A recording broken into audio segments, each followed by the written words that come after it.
Qu'est-ce que j'ai envie de vous rencontrer aujourd'hui?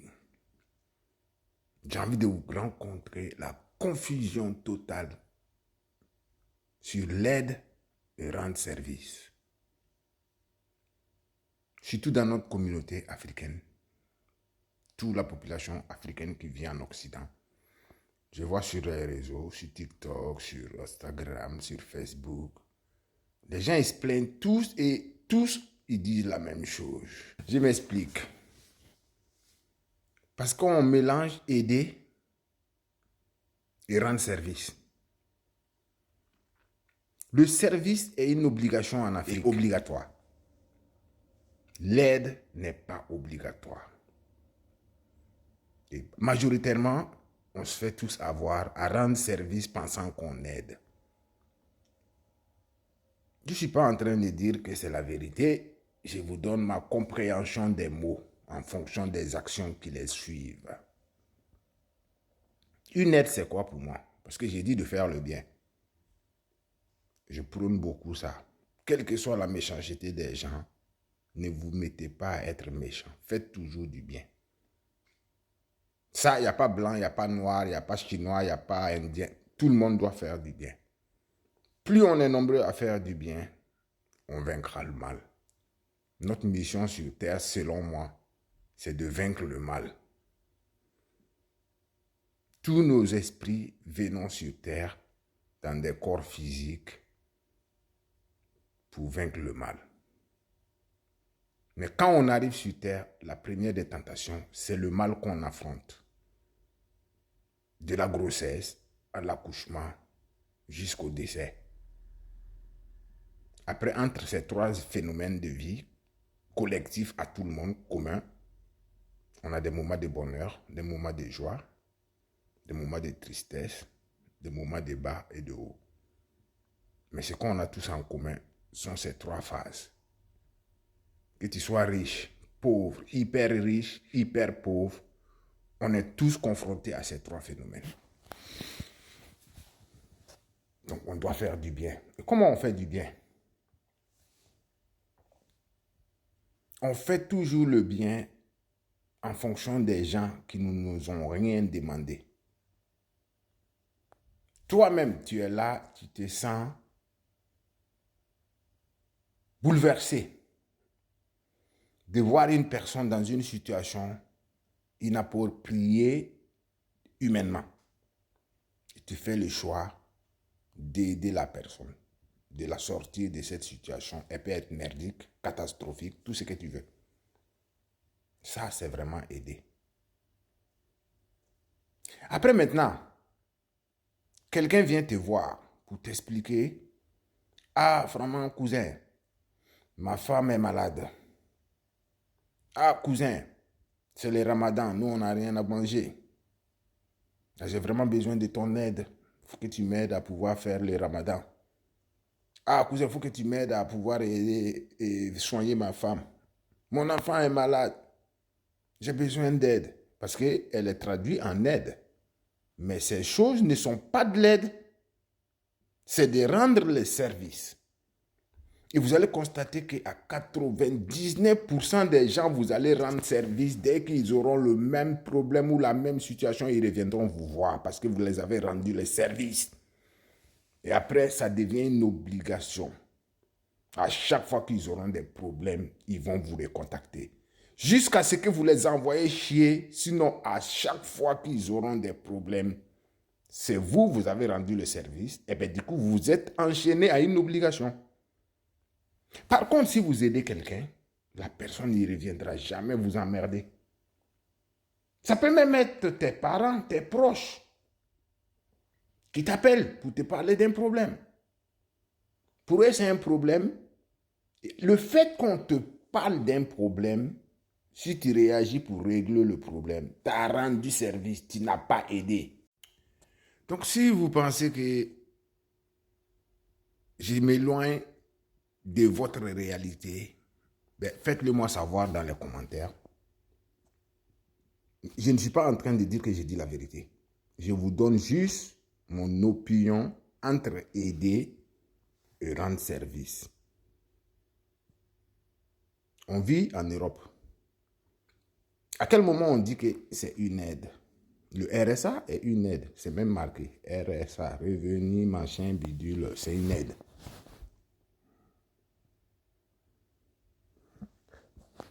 Le chômage n'est pas une aide. C'est un droit. Quand tu travailles, tu cotises le chômage. Et quand tu es au chômage, on te verse ce que tu as cotisé. Vous voyez la différence du RSA et du chômage? Donc nous, ce qu'on fait avec notre communauté, c'est comme si on leur donnait un chômage. Donc à chaque fois qu'ils ont travaillé, qu'est-ce qu'ils vont faire comme travail? Ils vont venir te parler de leurs problèmes. Et à partir du moment que tu as réglé le problème, tu les as inscrits dans ton ACEDIC, dans ton Pôle emploi. Maintenant, c'est France Travail. En tout cas, ouais, j'ai besoin de vos avis. Si vous pensez que ce que je dis là, ça vous arrive aussi, qu'à des moments, des gens ils vous appellent pour vous parler de leurs problèmes et que vous pensez que vous les aidez à régler leurs problèmes et qu'à chaque fois ils ont des problèmes, ils vous contactent pour que vous réglez encore leurs problèmes. Je vous dis que ce n'est pas une aide. Aider, quand on aide réellement quelqu'un, la personne n'osera même pas revenir vous demander quelque chose, tellement c'est une humble. C'est vraiment du cœur, du fond du cœur qu'on aide quelqu'un. Et quand on arrive à faire ça avec le cœur, aider quelqu'un, réellement une aide, ça veut dire que la personne ne t'a rien demandé aussi.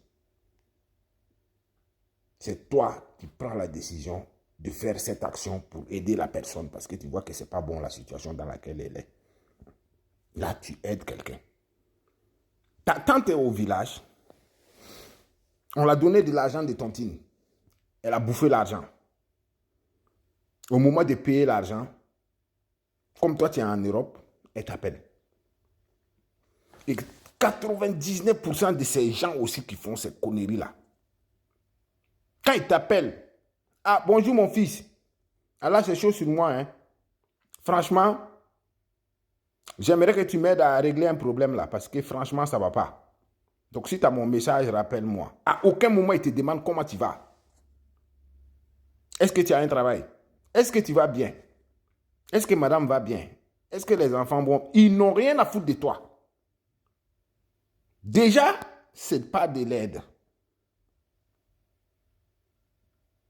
C'est plutôt rendre service. Et à chaque fois que vous allez rendre service dans notre communauté, tu deviens redevable aux gens que tu rends service. À des moments, il faut que tu les envoies chier pour qu'on te foute la paix. Donc, il n'y a pas que chez les Noirs, hein, ni chez les Africains. Même partout, les gens ils confondent aider et rendre service. Aider n'est pas une obligation. Par contre, rendre service te maintient dans une obligation d'une suite où tu dois continuer. Tu achètes une moto donnée à ton grand frère.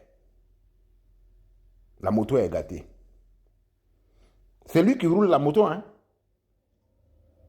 Il va la garer. Et puis il va attendre quand tu rentres dedans.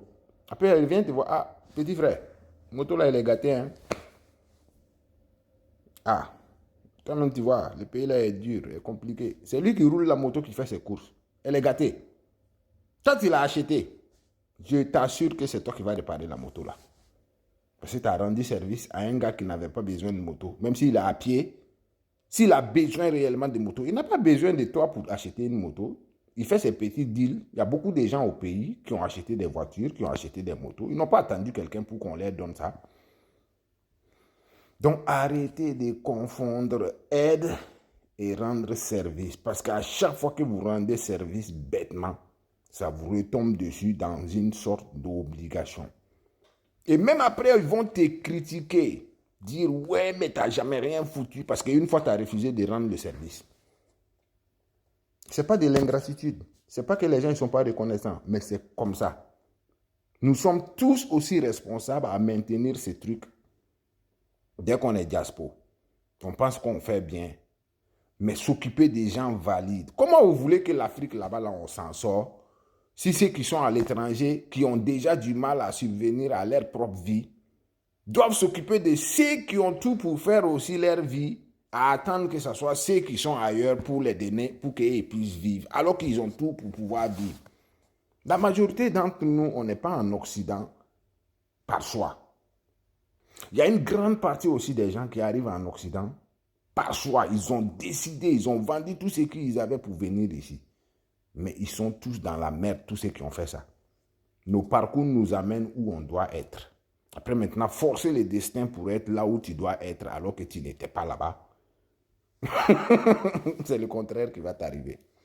Bon, à méditer et puis à réfléchir. Mais je pense vraiment que c'est un sujet qui peut être important et intéressant aussi. Donc, arrêtez de rendre des services inutiles à des gens qui ne le méritent même pas. Parce que moi, personnellement, aujourd'hui, j'ai décidé de ne pas parler mal aux gens, de ne pas les envoyer chier. Mais déjà, tu m'appelles pour me parler de ton problème, tu ne me demandes même pas moi comment je vais, t'es blacklisté. Je vais t'écouter tes conneries et puis après, je vais te le faire comprendre. Je te dis, bon, tu te fous quand même un peu de ma gueule là. Toi, tu m'appelles pour me parler de tes problèmes. Tu ne me demandes même pas moi comment je vais. Et tu penses que c'est moi qui vais régler tes problèmes. La prochaine fois, quand tu vas demander des problèmes à une autre personne, sois poli, demande déjà comment la personne y va. Joue même le jeu de l'hypocrisie, fais comme si tu t'intéresses à sa vie un peu. Ça fait plaisir. Même si on sait que c'est faux, que ce que vous allez faire là, tout ça là derrière, c'est pour nous parler de vos problèmes, pour qu'on vous rende le service. Mais le minimum, c'est de t'intéresser à quelqu'un à qui tu vas demander de l'aide. Ah ben voilà, j'attends vos avis, hein. Peut-être que je suis en train de... Mais bon, je ne pense pas que je suis en train de brouter comme ça là, non, non. C'est la vérité. Il ne faut pas confondre aider et rendre service. Très bonne soirée, très bonne journée, très bonne continuation. En fonction de où vous êtes, inversez des fois les problèmes dans lesquels vous êtes pour avoir la vérité de l'endroit. Ciao, hasta la vista.